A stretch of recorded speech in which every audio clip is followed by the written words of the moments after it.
Le journal de l'économiste avec Myriam Mascarello. Bonsoir Myriam. Bonsoir Raphaël. On commence avec cette opération qui va sans doute changer le marché des téléphones mobiles dans le monde, puisque Nokia bientôt ne fabriquera plus de téléphones portables. C'était pourtant son produit phare, une activité rachetée par le géant américain Microsoft. Voilà, qui lui est spécialisé dans le logiciel. Donc c'est effectivement un virage stratégique pour les deux entreprises. L'opération va rapporter 5 milliards 400 millions d'euros à Nokia. D'ailleurs, le titre a bondi ce soir à la bourse d'Helsinki, a pris presque 35%. Microsoft, lui, est en net recul à New York. Ça n'est pas encore fermé, la séance continue. En clair, les investisseurs saluent donc une bonne opération financière pour Nokia, mais doutent du pari de Microsoft. Alors pourquoi le géant du logiciel tente de s'imposer sur ce marché ultra concurrentiel qu'est la téléphonie mobile? Axel Simon nous en dit plus. Dans la bataille pour survivre sur le marché de la téléphonie mobile, Microsoft vient d'abattre une nouvelle carte. Pour faire face aux leaders Samsung et Apple, le géant des logiciels rachète le finlandais Nokia pour 5,4 milliards d'euros. Un rachat qui, selon la firme américaine, vient couronner un partenariat fructueux. Notre collaboration a donné lieu à une très forte croissance. Le Windows Phone est maintenant le numéro 3 du marché après une croissance de 78%. Et les ventes des Windows Phone de Nokia ont décollé, passant de 0 il y a 2 ans à plus de 7,4 millions d'appareils. Mais problème, à l'heure de l'Internet mobile, y a-t-il une place pour un troisième leader après les deux rois du secteur qui inondent le marché de tablettes numériques et de smartphones? Le mastodonte Google monopolise déjà près de 80% du marché de la téléphonie mobile, très loin devant Apple qui représente lui un peu plus de 13% et Microsoft à moins de 4%. La firme de Richmond veut le croire, alors même que Nokia représente déjà la quasi-totalité de ses débouchés commerciaux, 80% des ventes de ses Windows Phone. Mais Nokia semble prêt à faire le pari de l'intégration. La meilleure opportunité pour Nokia est de s'allier étroitement avec le système d'exploitation et les autres systèmes, tels que le cloud. En clair, Nokia et Microsoft veulent regrouper sous la même bannière l'appareil et le logiciel. Une stratégie qui s'est avérée plus que payante pour Apple, mais qui pour l'instant ne convainc pas les investisseurs. L'action Microsoft a perdu près de 6%.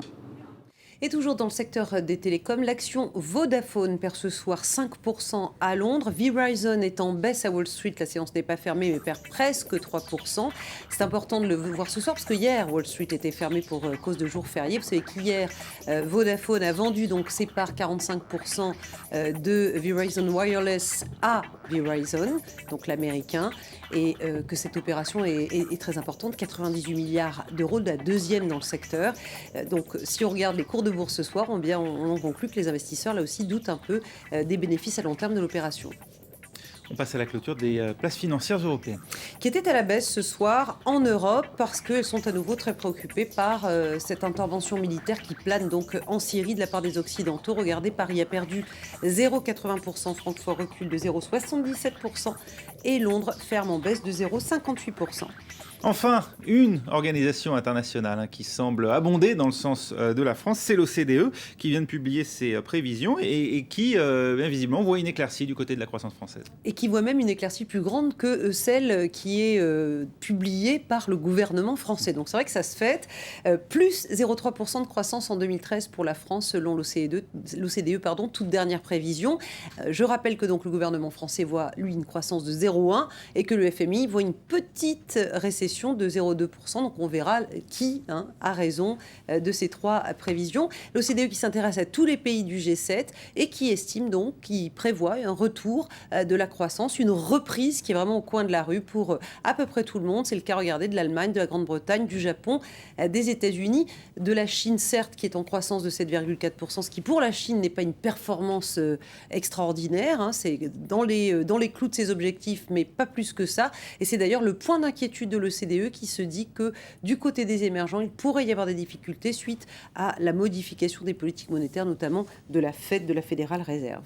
Et des chiffres en tout cas qui semblent être raccord, comme on dit, avec les dernières statistiques publiées aujourd'hui. Voilà, quand on regarde l'économie réelle, les chiffres avérés, eh bien, par exemple, la production industrielle, industrie manufacturière aux États-Unis, c'est l'indice ISM qui sort aujourd'hui. Il est nettement au-dessus de la barre des 50, donc zone d'expansion 55,7 en août. On s'attendait à 53,8, donc c'est nettement mieux que prévu. Puis si on regarde un tout autre chiffre qui est le chômage en Espagne, eh bien on se rend compte qu'il recule et pour le 6e mois consécutif. Alors c'est un recul extrêmement léger, 13 700 personnes de moins en août si on considère les données corrigées des variables saisonnières. Le taux reste extrêmement élevé, 26,2% de la population active, mais tout de même, cette tendance s'inscrit dans la durée.